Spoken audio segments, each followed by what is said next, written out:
Hello, everybody. Can you hear me? Yes. Well, guys, I want to welcome you to the Texas Pinball Festival 2015. I hope you guys have all been out in the game room, played lots of games today. It's really been a great time for me so far, and I hope you're having a good time as well. Now, this next seminar that we have up is for Multimorphic, and they're going to be talking about their P3 platform. And we have Jerry Stellenberg here with us, so I want you guys to give a big Texas hand to Jerry Stellenberg.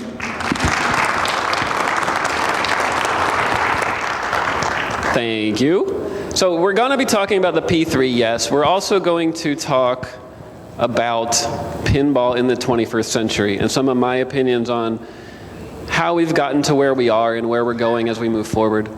So can you put the computer up? The computer. Okay, so my name is Jerry Stellenberg, and we're talking about pinball in the 21st century. So we need to understand how we got to where we are. I'm using trees and monkeys to describe the pinball industry. Trees represent manufacturers. Their leaves might represent, I don't know, games on location, or monkeys might represent players or homeowners or people who want to buy machines. In pre-1995, things were pretty good. There were lots of trees, there was lots of leaves, there were lots of happy monkeys. 95 to 99, there were still a good amount of trees. There were a lot of games you could go play on location. There were still people manufacturing games. There's one monkey. He doesn't look super happy, but he's probably still pretty happy. He can go buy new games, and he can enjoy pinball. 2000 to 2005 was, I think we all know, was a pretty low point in pinball. There was one manufacturer developing games. Stern Pinball was still building them. We all owe a lot of thanks to Stern Pinball, by the way, for keeping the industry alive for that time. But there wasn't a lot of hope. There weren't a lot of new games. They weren't selling a lot of new games. There weren't a lot of locations you could go play games, and things just didn't look good. And as we move forward, we saw a transition. We saw a transition from the traditional operator market to the home market. So our little treehouse in the picture represents the movement of pinball from locations to consumer houses. And I said this at a couple of seminars before. It was one of the Sharp brothers who first said, people used to eat dinner at home and go out for entertainment. They'd go out to locations. They'd go out to bars and clubs and bowling alleys and find pinball machines to play. And nowadays it's kind of switched. Now we all go out for dinner and we come back home for entertainment. We have our game rooms, we have home theater rooms, and we play our video game consoles at home. So the market's kind of changed. There's a growth in the consumer market in pinball, and the operator market is shrinking. So the last few years, there are a lot more tree houses, and there are a lot more people building money or building machines for those tree houses. Eric, are you going to put a pinball machine in your tree house in your backyard? You need help getting it up the ladder? So obviously there were a lot of boutique pinball manufacturers that announced they're going to build machines in the last 4 or 5 years. We came out with a P-Rock board system so people could customize machines, so people could create new machines. And as a result, we're seeing a lot of new people decide that they can go manufacture pinball machines. And the result of that is people doing that. Hey, I have a really good idea for a game. I want to build one for myself. And look, people like it. Maybe I can build 50 or 100 and sell them to other people in the market. And so that went on for a few years. And then what happens? There's a tree house burning down because we made it easy for people to develop pinball machines, and everybody wants to. Everyone has cool ideas. Of course, that doesn't mean everybody should build pinball machines. So we're seeing some fallout right now. We're still seeing some really good things. We're seeing a lot of manufacturers come up and develop good games and start to market them. We're also seeing some drop out. But what happens as we move forward? No, I'm just kidding. So, I mean, there will be some more fallout. There will be some more companies that don't make it to manufacturing. Hopefully there aren't that many. Hopefully we're not one of them. There will be some companies that drop out, but there will also be some fires that we're putting out, and there will be companies that succeed and that grow and that create new machines. So I think looking forward, we're going to learn a lot in the next year or two. We're going to see who's going to drop out. We're going to see who's going to actually get their machines to market. But the ultimate thing that's going on is pinball is growing. The consumer market is growing. It's been growing 50% every year for the last 4 or 5 years. It's still growing. There are more new machines being sold this year than there were last year, and that's a good thing. There are more machines, I should say, shipping this year than there were last year, not just selling. So what does the industry look like when all this settles? The truth is, no one really probably has any idea. We can all guess. I could give you my opinion. It doesn't really mean a whole lot. My opinion is this is the consumer. The consumer wants a lot from a pinball machine. They have all these things. They want, I don't know, completed code. They want games that are really inexpensive. They want games they can put in their home. They want specific themes. They want people to address all of their needs. We're consumers. We want what we want. We're paying the money and we want it.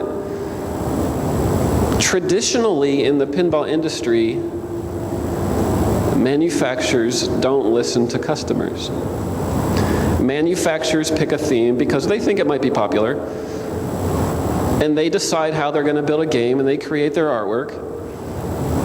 And despite what feedback, positive or negative, if they're even getting any before they ship a machine, because they may or may not release anything for people to look at before they ship a machine. But my impression of the pinball industry is that manufacturers, they listen to what the people are saying, but they don't make any changes to their operations. They don't make any changes to how they're building machines. They don't make changes to what they're putting in their machines to address customer issues. So the big question is, what do you all think we need to change in the industry to make pinball either more fun or more popular or more worth your money or whatever? And I propose this question every time I talk, and I'm proposing it to you now. I want to make this somewhat interactive, where you all tell me what you think needs to change in the industry.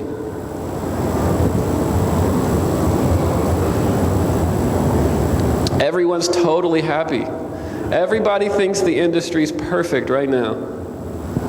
So everybody's happy paying $9,000 for new pinball machines. Raise your hand if you're happy to pay $9,000 for a pinball machine.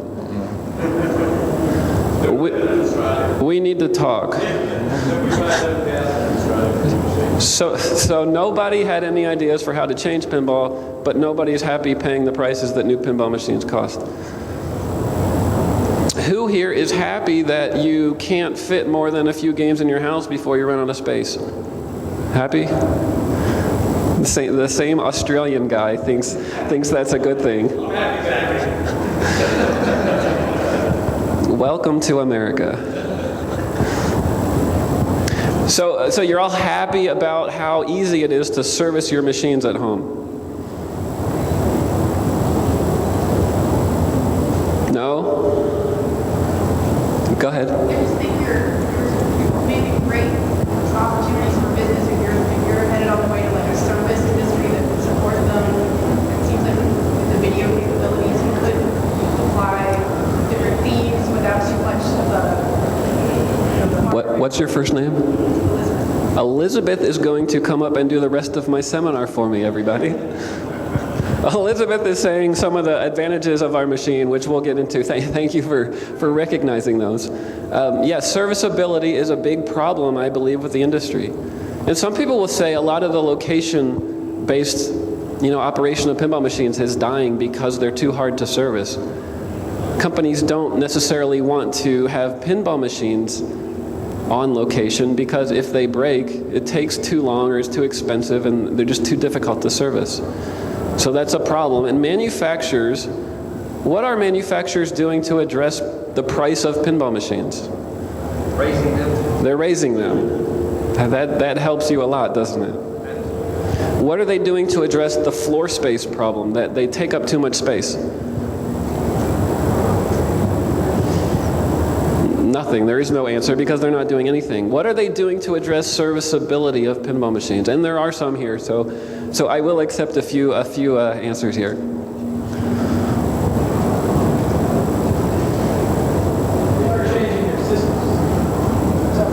They're changing their systems.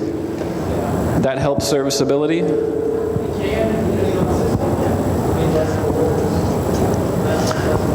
Okay, so the answer was it's possible that some of the things they're doing might help serviceability.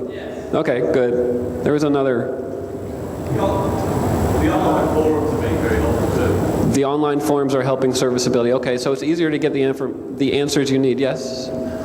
Go ahead.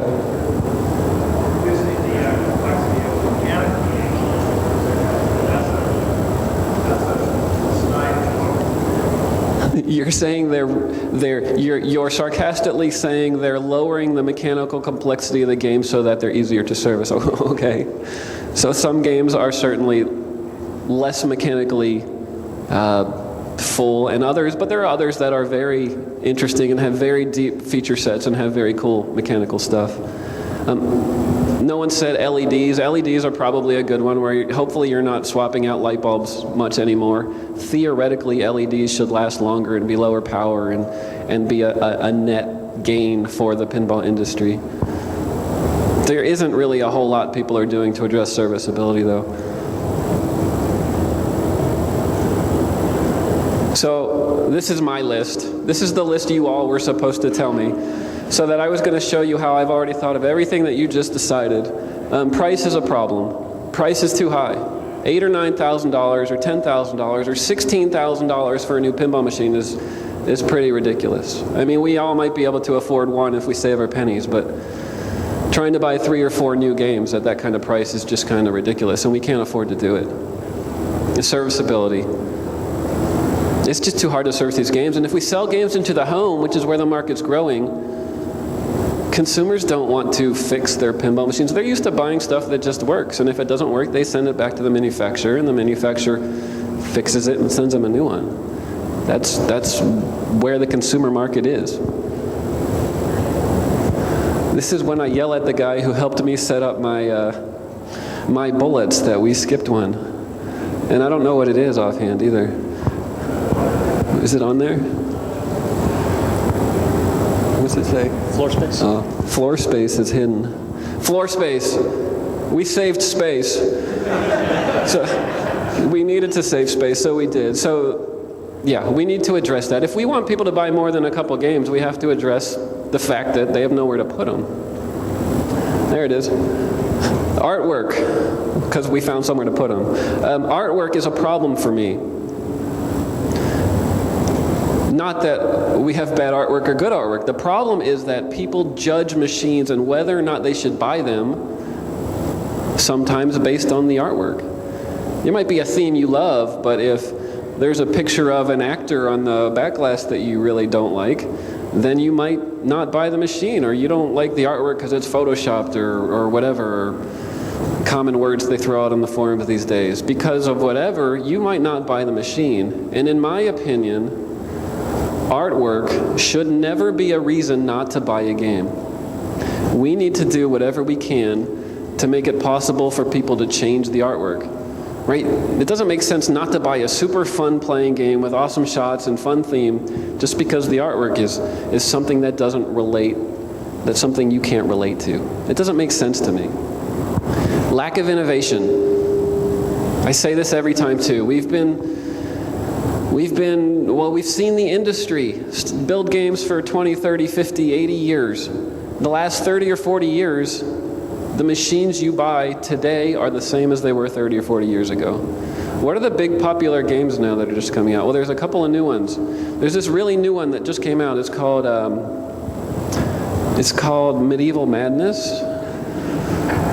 And it's hugely popular. They pre-sold apparently 1,000 machines in about 2 hours at Expo a year and a half ago. Medieval Madness, as we all know, is a machine that was built in '95, and that they're just rebuilding it because there are people out there who would buy it, but clearly it's not iterating, it's not moving the industry forward, it's not changing the features and functions that are in the machine. There just isn't any innovation in pinball. Incomplete code. I actually don't understand why the customer base supports manufacturers that don't complete their code. Because the truth is, it's the customers that are telling the manufacturers, okay, it's fine if you ship me a game that has incomplete code because I paid for it. I paid you for the game. Clearly I thought it was far enough along that I was going to be okay with it. And the manufacturer therefore has no incentive to finish his code.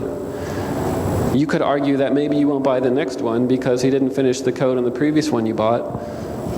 But then they pre-sell or they sell out the next machine too, and then everyone has the same complaints. So it's a problem in the industry. The manufacturers do it and the customers accept it, but it doesn't need to be like that. We don't need to run the industry like that.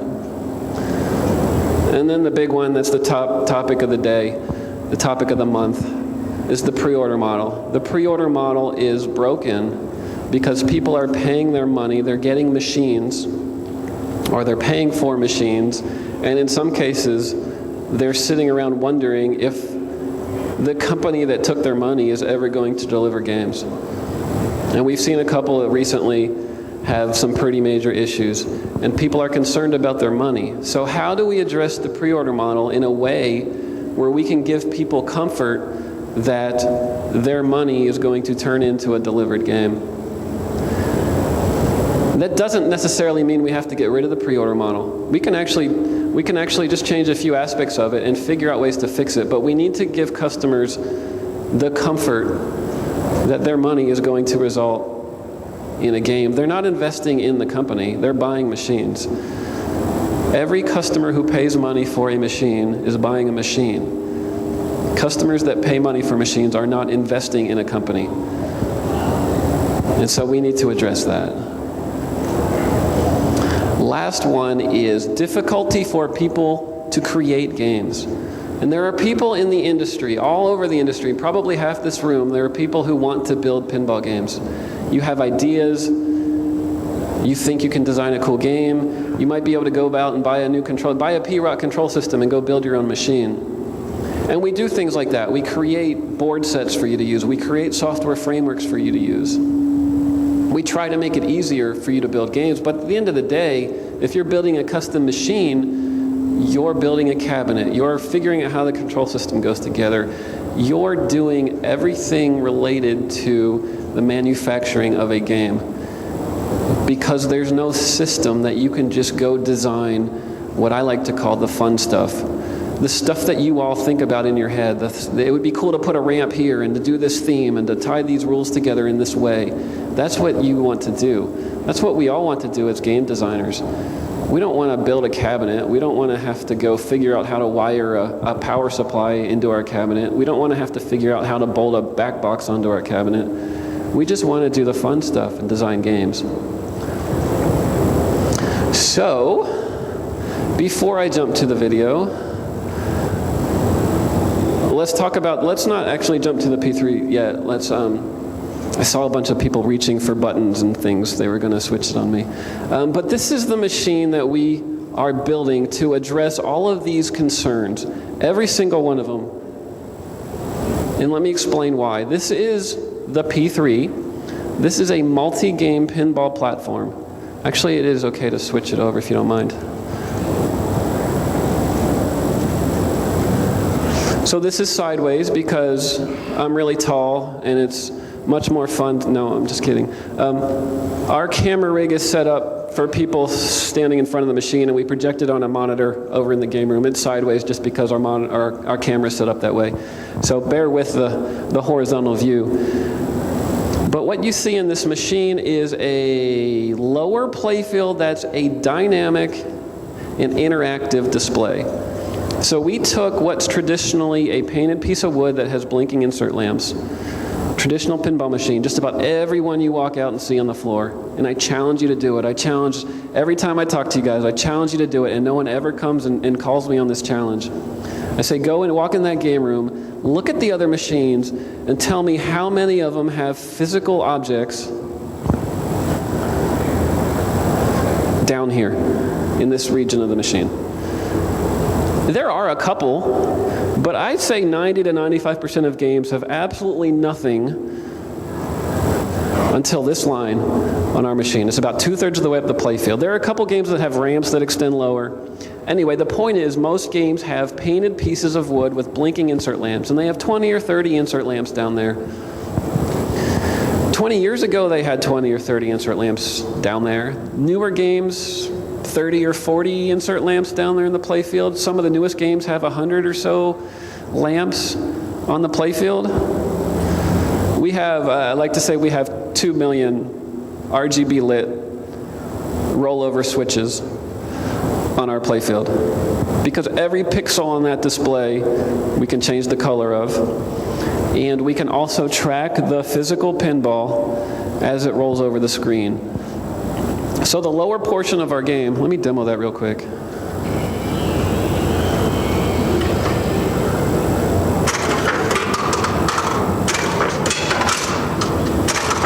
Or not. So my finger is now the pinball. I don't think we like the power in here, but my finger is the physical pinball, and you can tell that I can physically track my finger as it rolls around the screen. So we know where the ball is at all times. There it is. And as we shoot around the playfield, the ball is being tracked. And what that means is the pinball playfield is now just like your iPad is, or it's just like your touchscreen computer is.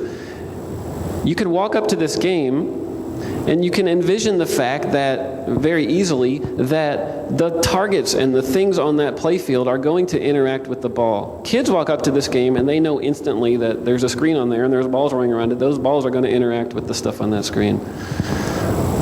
Most of us who have been in the industry for a while, we walk up to it and that's a little bit different because there's a screen there and we don't see right away it's going to interact, and then as soon as you flip that first shot and you see that smoke trail follow the ball, you realize the potential of the playfield. So there's the lower playfield, that's an interactive screen, and there's the upper playfield, which is, it's the physical stuff, right? We have switches, and we have a big message on the screen that says cheater, because I am touching the switches with my finger without a pinball, and our game knows when you're cheating. So for instance, if you were trying to get a high score by hitting all those switches with your hand, it won't let you put a high score up, because it knows you're cheating, which is kind of cool. It's just a new feature that no one else can do. But we have all the physical stuff. We have ramps. We have a physical ball lock. We have all that traditional stuff up there. But the thing about this machine is this entire shot layout is a module, a physical module. So we can literally lift that game out, and I'll do it at the end of the seminar. How much time do I have, actually? Okay, to go. Thank you. So in a few minutes, I'll lift out that playfield and show you how easy it is to swap games. But so by combining a modular physical shot layout with a dynamic and interactive lower playfield, we've created this platform that you do pretty much anything with. And the reaction most people have to that is, it's pretty cool, but I'm not so sure an upper third playfield is enough space to give me the pinball experience I'm used to. And again, I say go back and look in that game room and see how 90% of the games don't have anything in that area, but we can do a whole lot more. I'm gonna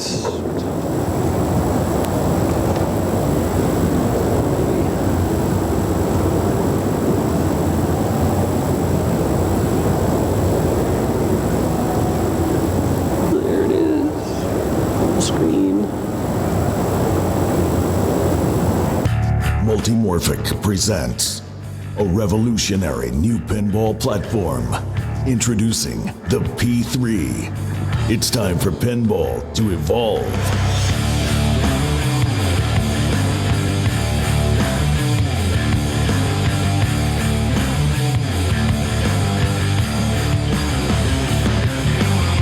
Our modular design and interactive screen allows for endless gameplay possibilities.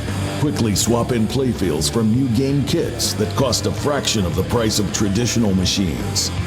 Every module can be swapped in seconds to expand gameplay capabilities and minimize downtime, so you can get back to what's important, playing your collection of games. With our magnetic artwork system, you can swap in game-specific artwork packages, promote your business brand, or personalize your machine for the ultimate game room centerpiece. We'll soon be launching our first game, Lexi Lightspeed, Escape from Earth. Come join the revolution that will change pinball forever. It's time for pinball to evolve.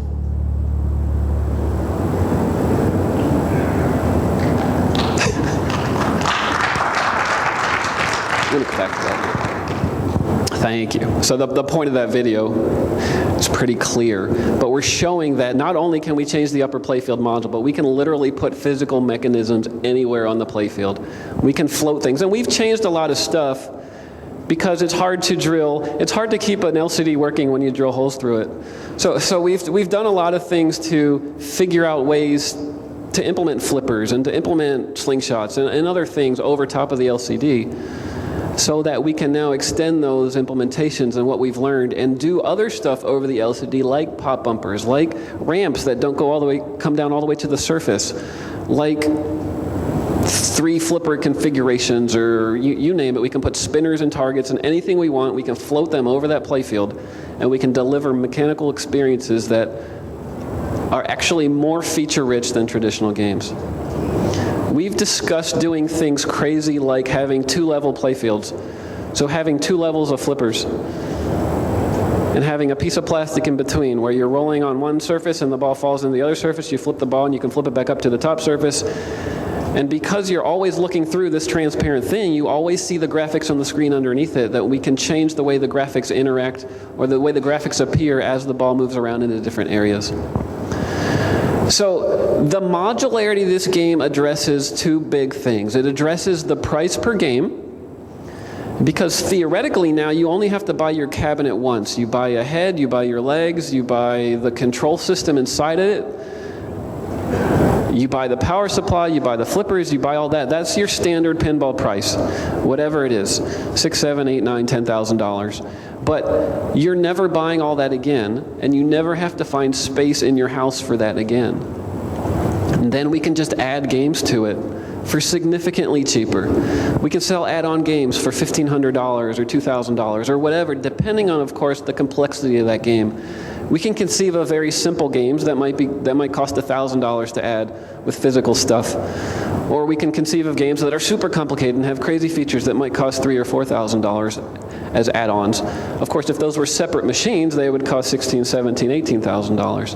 And the point is, you can build up your game library. You can have 10 physical, totally different pinball games for literally a fraction of the price of the same number of full pinball machines. So we've talked about price, we've talked about floor space. Serviceability that you were talking about before, Elizabeth, right, is a huge deal. And because of all the modularity we've put into this thing, it's super easy to service. Because literally everything comes straight out of this machine. And since I'm holding the microphone, I'm going to have Les show some of this off. Let me just exit the game real quick and turn it off. The glasses off. Hold on.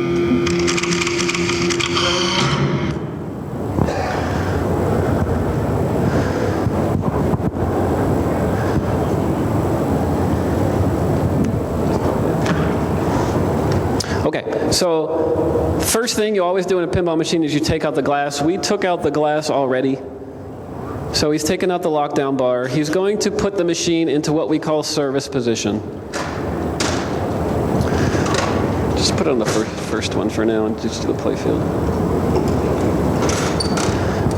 Okay, so one thing that people often want to do with their pinball machines is clean them. Right, make them smooth, get all the dust and grime off of them. And traditionally with a pinball machine, to do that, you have to disassemble the whole thing. Right, you have to pull off your flippers and slingshots and targets and everything else if you want access to that wooden surface in order to clean it. So Les is going to take out our physical playing surface by opening the front panel on the machine and then pulling out the playfield surface. That is a straight up rectangular piece of polycarbonate. So we could grab some Novus, wipe it off. If it got scratched, if it got damaged, we could just go to our local store and cut a rectangular piece of plastic, 1/4 inch thick, stick it in the machine. There's nothing special about that plastic. You can all go replace your own. I know traditional games that have plastic inserts are usually either glued or screwed into the thing. So if your surface, like a haunted house or a Creature from the Black Lagoon or any of those things that have see-through playfield things, you literally can't get them out of the machine easily. You certainly can't clean them. You certainly can't replace them unless you're spending hundreds of dollars to go find the exact right thing for that. So that's the playfield surface. Cleaning this machine is easier than cleaning any other machine ever developed. I feel comfortable saying that. Another thing you can typically do on a pinball machine is you service the flippers. You might change the coil sleeves or the rubber or whatever. And the way you do that is, well, probably not what he just did. Because on a traditional machine, you can't do that.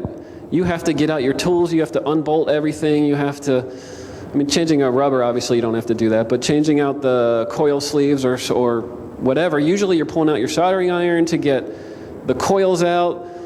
If something breaks, I'm struggling for what to say because what he did was just so quick and easy that it pretty well explains itself. If something goes wrong with your flippers, if something breaks, you don't have to fix it. You just pull it out of your game and go talk to your distributor or go send it back to us and we send you a replacement and you're back up and running. Maybe if you're running a location, you already have some backups just in case something happens and you literally go to your supply closet and pull out a replacement and stick it in there, you're good to go.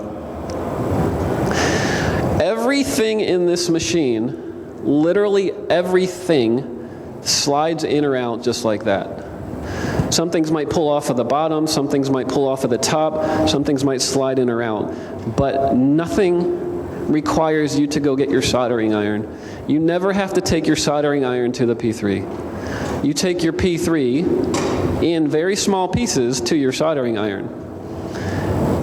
Les is going to demonstrate how fast he can replace a game module.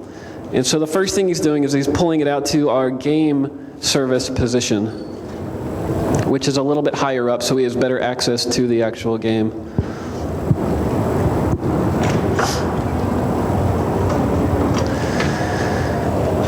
And he's going to spend a few minutes trying to unscrew what. Okay, so he literally just pulled the game out of the machine. Everything on that playfield underneath it, and feel free to show the underside of that playfield, there's actually a big bundle of cables, which you probably weren't expecting, and I'll explain why that is. Every single thing on that playfield connects back to pretty much our main circuit board. And what that means is if a target breaks, on a traditional game you would go grab your soldering iron and desolder the target from the thing, pull it out, go grab a new target and solder it back to the thing. Ours, you just pull out the target. You disconnect the switch that the target's connected into the board through, and you go grab another target and you plug it back in, you stick it on the playfield, and you drop it back into the machine.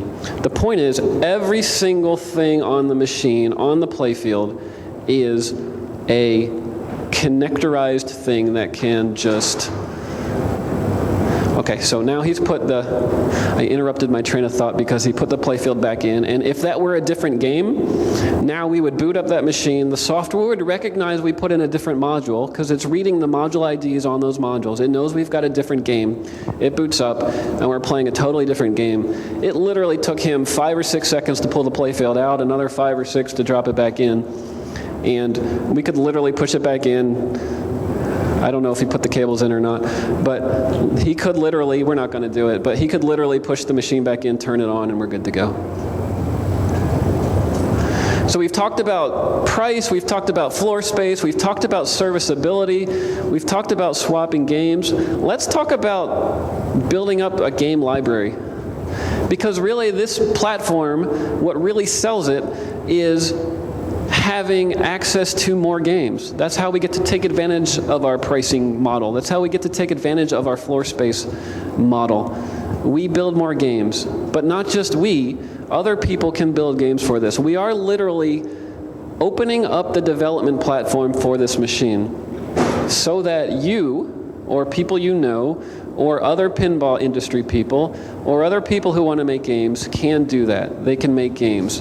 In fact, in the next week or two, we are publicly, well, not publicly, but we are releasing early access to our development kit to an early access group of people who have signed up to get early access to it, so that we can fine-tune the documentation, the specifications, the software libraries, the source code, and all these things that people need to develop games on this platform.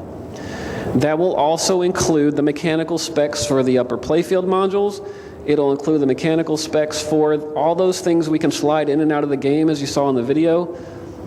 And it includes everything you need to create games for this machine.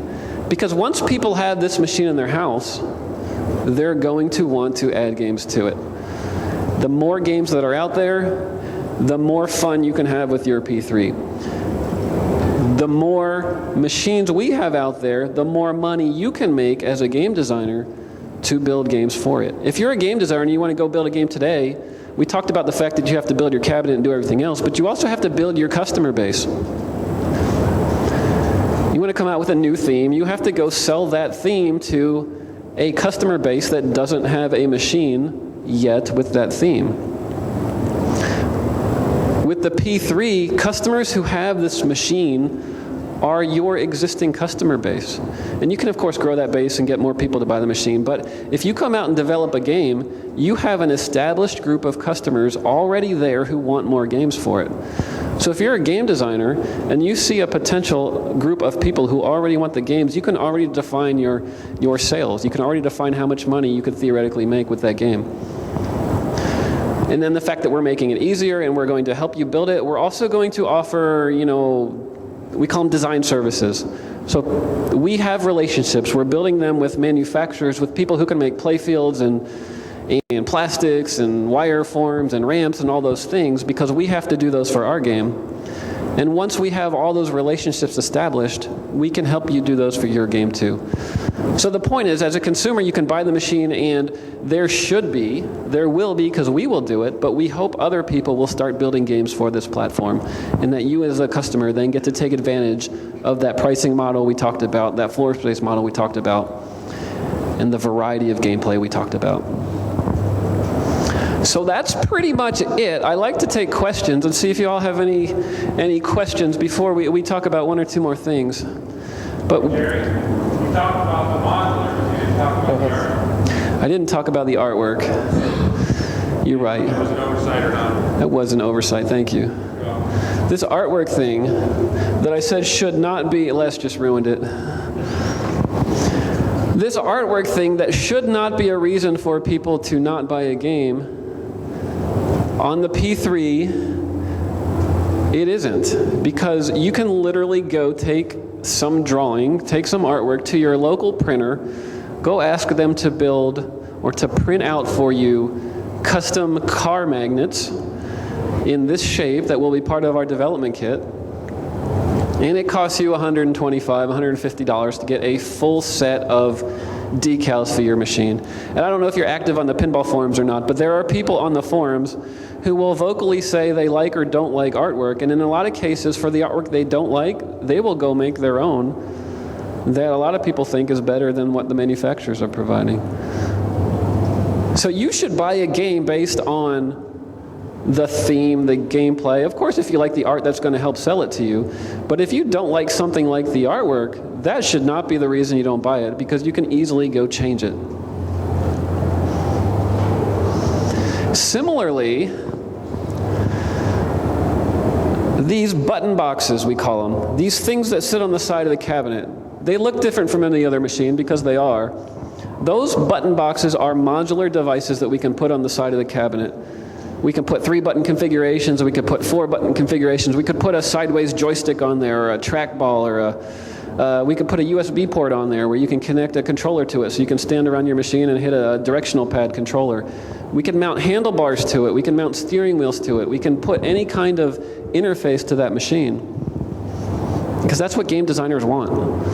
Game designers want to create new and interesting ways to interface with machines. I think there's some thread on Pinside about creating accessible pinball for people that only have one arm. And they're trying to figure out mechanical ways to attach things to the buttons so you can, control both sides of the flippers with one hand. Well, we have 3 buttons, you can just do that. But even if we didn't have 3 buttons, we could create a button box that had specific things for certain people that couldn't interface with the traditional way of, couldn't interface to a machine in the traditional way. Anything else, John? No? Anybody else? Any questions about the platform? So let me talk about our time frame real quickly. Do I have time? 10 minutes. Okay. Is the back glass going to stay glass, or is that going to go to a monitor or something? Is the back glass going to stay glass or become a monitor? I don't know the answer to that yet. We are certainly going to have a monitor or a back glass solution that we can change out. We are looking into how to integrate a monitor with that. And ideally, yes, we have a monitor solution for that people want. The one thing people talk about this machine, they see the scoreboard on the playfield, and they don't see the scoreboard on the back glass. So people in a multiplayer game, or maybe people in a location, don't see the back glass. So yes, it's definitely a thing we need to address, and we're looking into that. But not just for the sake of showing game rules and things. There's a huge opportunity if we put a monitor back there for location-based advertising, or there's lots of ways to take better advantage of a high-res display in a back box than just showing scores and game-specific artwork. So it's a much bigger subject than just the scoreboards and things. So let's talk time frame, because the biggest question we get at these shows, once people realize it's a fun, playable game, is when is it going to be ready? And they also ask us how much it costs, of course. But the biggest question for me this year has been, when's it going to be ready?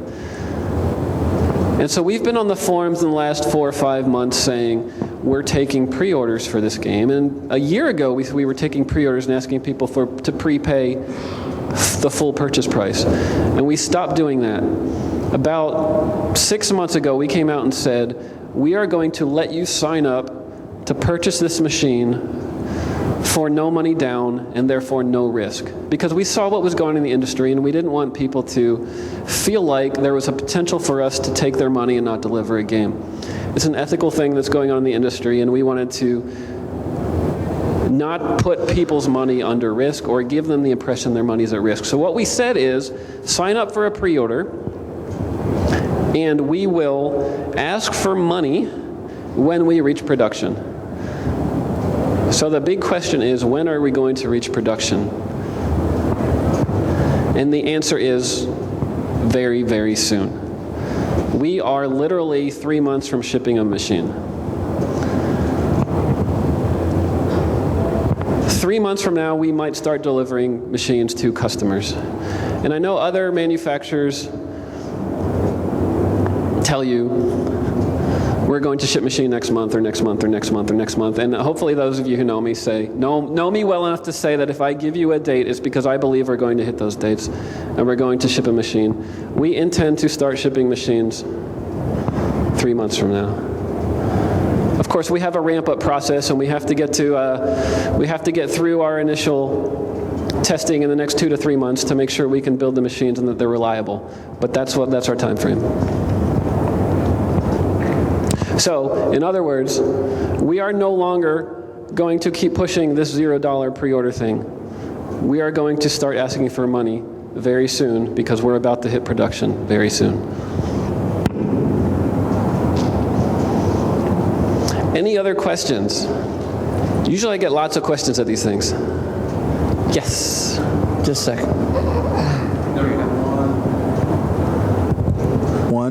Day one, how many games are going to be available besides that one? And part two is, have you already got commitments from, whether they're independent or associated with companies, people that have signed up for the platform and said, yes, we are going to develop the hardware and software games, meaning the ecosystem's already starting, or is it going to take some time, 12 months, 2 years to get that ecosystem built up? The good thing about this seminar is I don't have to repeat all the questions because you all just heard it. So are we going to, and I'm going to repeat it anyway, how many games are we going to sell or make? How many games are we going to make? We, Multimorphic, want to make 2 a year. We want to have a design team that can spend their full time building games. I can't commit to what that's going to be, but we'd like it to be 2 games a year. So in 4 or 5 years, there's 8 or 10 games from Multimorphic. At the same time, we're releasing that development kit so that other people will develop games. And no, nobody's come out and said yet that they are definitely signed up on a dotted line saying they're going to build games for it. But we have a list of people who have all emailed me asking for access to that development kit because they want to build games. And you know, of course, not all of them will build games, but there will be a good subset of them that do.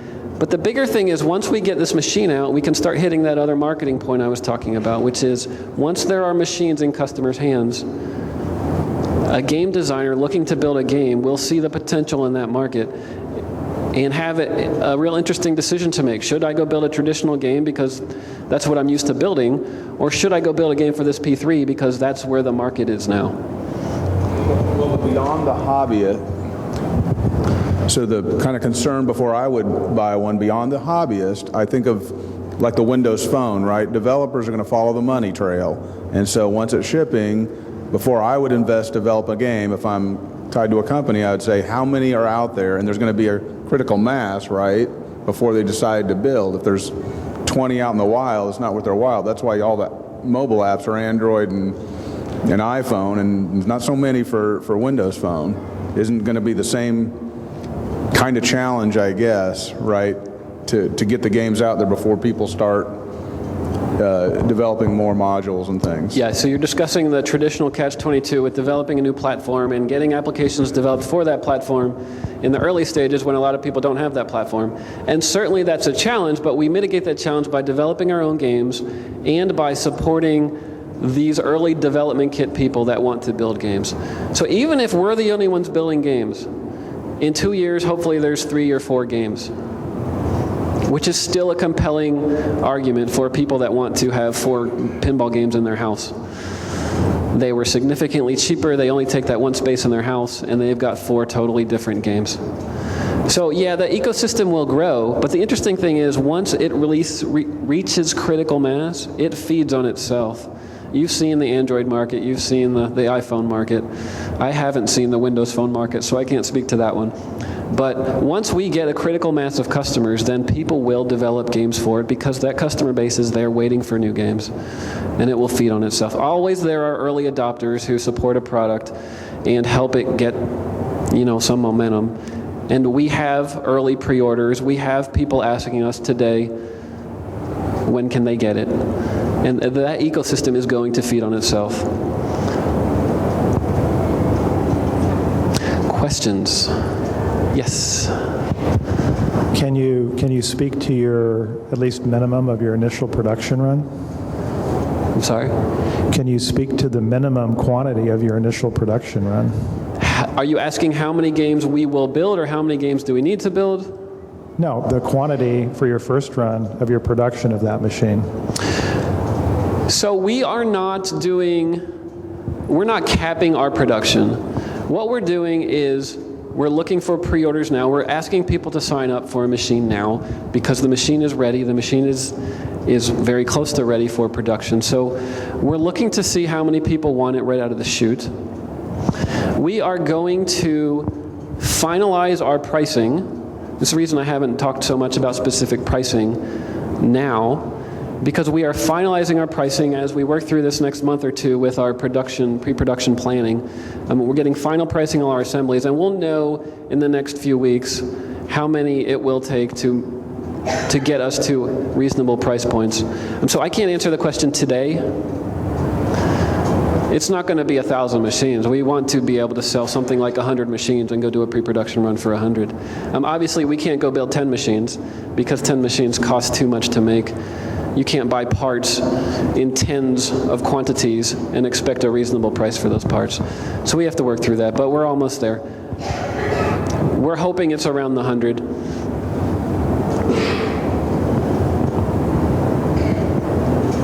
Yes. Everything you've shown here today is Lexi. What happened to Cosmic Kart Racing? Is that still going ahead? Cosmic Kart Racing. So a long time ago when we announced the machine, we said we were developing 2 games, Lexi Lightspeed Galaxy Girl, which is now Lexi Lightspeed Escape from Earth, and a second game, Cosmic Kart Racing. And we started by developing them both parallel. And of course, developing 2 games in parallel with a small development team takes more time than developing 1 game with that same small development team. So we chose to focus our resources on Lexi Lightspeed.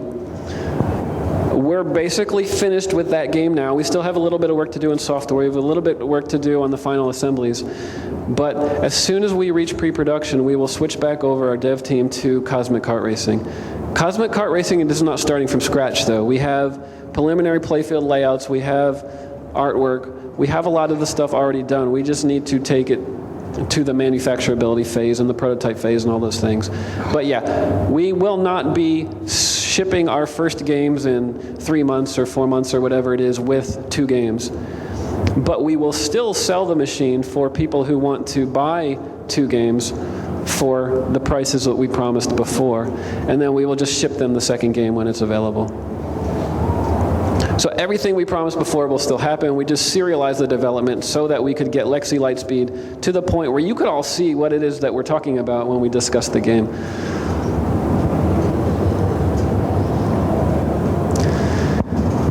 Anything else? Yes.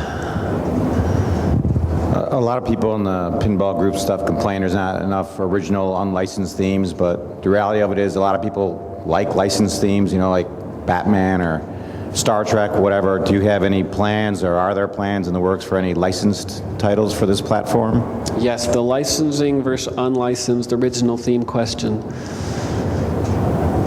I personally believe that any company starting out, a brand new company in the pinball industry who's self-funding their company, would be irresponsible to go and pay $100,000 out of their own pocket for a license for a machine that they don't know they can sell yet. So I refuse to do it for game number 1. We built an original theme because we can afford to build an original theme. I couldn't afford to go promise Fox or Universal or someone $100,000 to do a theme. But yes, absolutely. This is game number 1. We've talked about Cosmic Kart Racing, which is game number 2, an original theme. We would love to go get a license. We want to go get a license. We hope to be about 50-50, half of our games original, half of our games licensed. So I'm told I'm out of time, but I appreciate y'all coming, listening to my talk. Please do come into the showroom and see and play the machine. Ask us whatever questions you have. See it in action. Touch it, feel it, play it, and let us know your thoughts. Thank you.